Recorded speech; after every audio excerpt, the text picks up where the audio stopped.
Hello नमस्कार दोस्तों, मैं कौशलेन सिंह समस्त सम्मानित शिक्षक शिक्षिकाओं का अपने YouTube चैनल पर हार्दिक स्वागत व अभिनंदन करता हूं।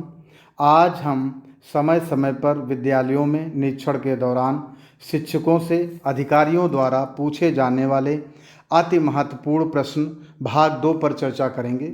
यह प्रश्न मिशन प्रेरणा, प्रेरणा लक्ष्य, प्रेरणा सूची एवं तीनों हस्त पुस्तिकाओं से संबंधित हैं।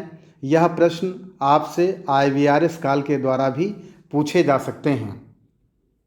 प्रश्न संख्या 1, कक्षा 3 के लिए भाषा एवं गणित के प्रेरणा लक्ष्य क्या क्या हैं। यहाँ जो आंसर दिया हुआ है आप देखें इसको। कक्षा 3 के लिए भाषा का प्रेरणा लक्ष्य, तो बच्चे दिए गए अनुच्छेद को 30 शब्द प्रति मिनट के प्रवाह से पढ़ लें।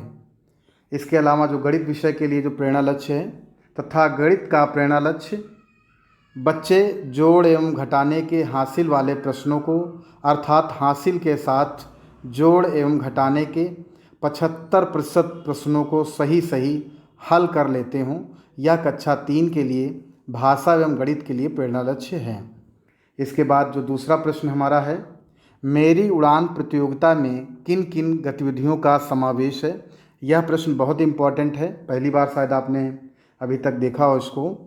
तो मेरी उड़ान प्रतियोगिता में चित्रकला, निबंध लेखन, लघु कथा तथा निष्प्रयोज्य वस्तुओं से क्राफ्ट निर्माण की गतिविधियां हैं। इसके बाद जो नेक्स्ट क्वेश्चन है हमारा, मेरी उड़ान में प्रविष्टियां भेजने की तिथियां क्या हैं ब्लॉक स्तर पर। तो यहाँ पर जो आंसर दिया हुआ है उसको भी देख लें। मेरी उड़ान में संबंधित माह की 1 से 20 तारीख तक ब्लॉक स्तर पर प्रविष्टियां भेजी जा सकती हैं। यह इसका आंसर है, अर्थात आपको 1 से 20 तारीख तक जो मेरी उड़ान की प्रविष्टियां हैं उनको भेजना होगा ब्लॉक स्तर पर। अगला प्रश्न, क्या रीड अलोंग ऐप का पार्टनर कोड सभी ब्लॉकों के लिए एक ही है। यहाँ जो आंसर होगा नहीं, सभी ब्लॉकों के लिए रीड अलोंग ऐप का पार्टनर कोड अलग अलग है। अगला प्रश्न हम देखेंगे, आधारशिला पुस्तिकाओं का निर्माण या विकास किन कक्षाओं के लिए किया गया है। आंसर है, आधारशिला पुस्तिकाओं को कक्षा 1, 2, 3 के लिए विकसित किया गया है। अगला प्रश्न है, हमें अपने प्रदेश को प्रेरक प्रदेश कब तक बना देना है। तो जो आंसर है, मार्च 2022 तक हमें अपने प्रदेश को प्रेरक प्रदेश बना देना है। अगला प्रश्न है, गुणा के 75% प्रश्नों को सही सही हल कर लेता हो। यह लक्ष्य किस कक्षा और किस विषय का है।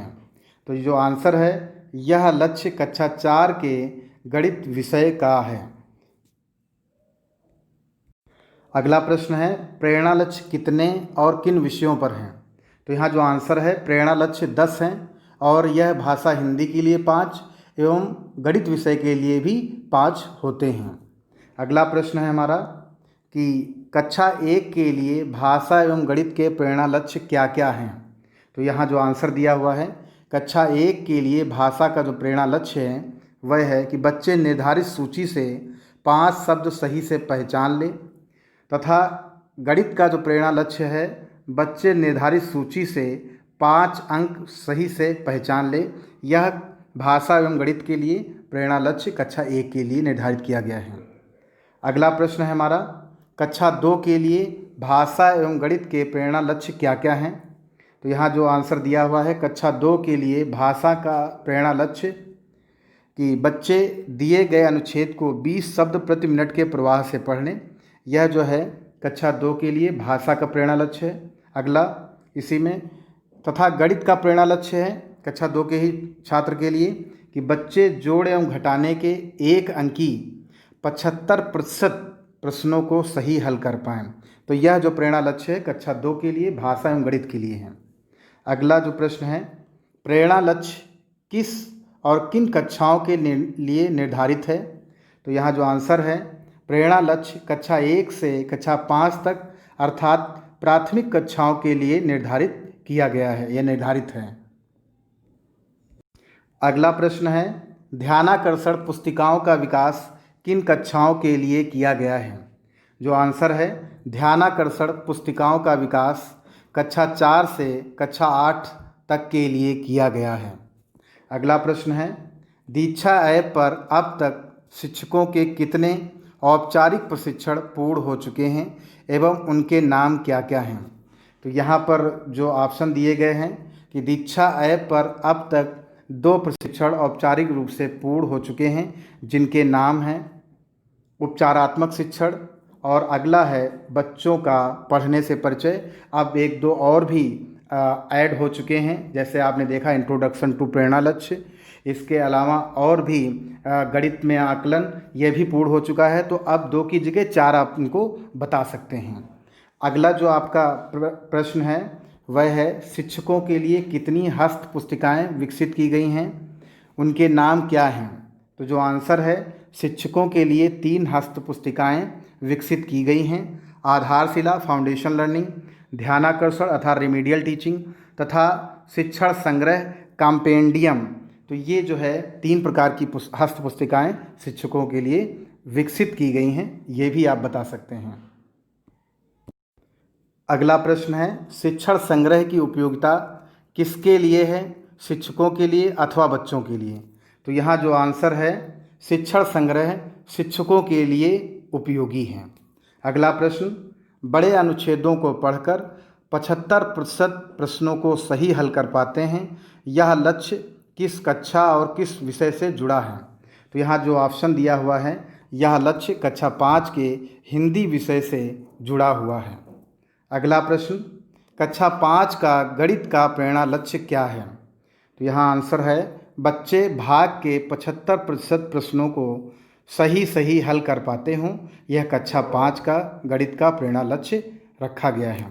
अगला है रीड अलोंग ऐप का आपके ब्लॉग का पार्टनर कोड क्या है। तो यहाँ जो ऑप्शन है वो क्या है, सबका अलग अलग है, बताना होगा। गतिविधि आधारित शिक्षण क्यों आवश्यक है। तो यहाँ जो ऑप्शन दिया हुआ है कक्षा प्रक्रिया को सुगम एवं रुचिकर बनाने के लिए, साथ की छात्रों की प्रतिभागिता बढ़ाने के लिए गतिविधि आधारित शिक्षा की आवश्यकता होती है। अगला प्रश्न है ELPS का फुल फॉर्म क्या है। तो E का मतलब होता है एक्सपीरियंस, L का मतलब होता है लैंग्वेज, P का मतलब होता है पिक्चर, S का मतलब होता है सिंबल। तो यह ELPS का फुल फॉर्म होता है। जो यहाँ पर अंतिम प्रश्न है वह है कक्षा 4 का हिंदी भाषा का लक्ष्य क्या है। तो यहाँ जो ऑप्शन है कि बच्चे छोटे अनुच्छेदों को पढ़कर 75% प्रश्नों को सही हल कर लेते हैं। अगर आप मेरे चैनल पर पहली बार आए हैं तो सब्सक्राइब ज़रूर कर लें व अगर आपको मेरा वीडियो पसंद आया हो तो लाइक शेयर ज़रूर करें व बेल आइकॉन को भी प्रेस कर लें, जिससे मेरे नए वीडियो का नोटिफिकेशन आपको सबसे पहले मिल सके व आप ध्यानाकर्षण शिक्षण संग्रह आधारशिला मॉड्यूल से संबंधित महत्वपूर्ण प्रश्नों की श्रृंखला मेरे डिस्क्रिप्शन में दिए गए लिंक से आप देख सकते हैं। इसके अलावा निरीक्षण में अधिकारियों द्वारा पूछे जाने वाले महत्वपूर्ण प्रश्नों का भाग 1 भी उसका लिंक डिस्क्रिप्शन में दिया है, आप वहां से देख सकते हैं। धन्यवाद, नमस्कार दोस्तों।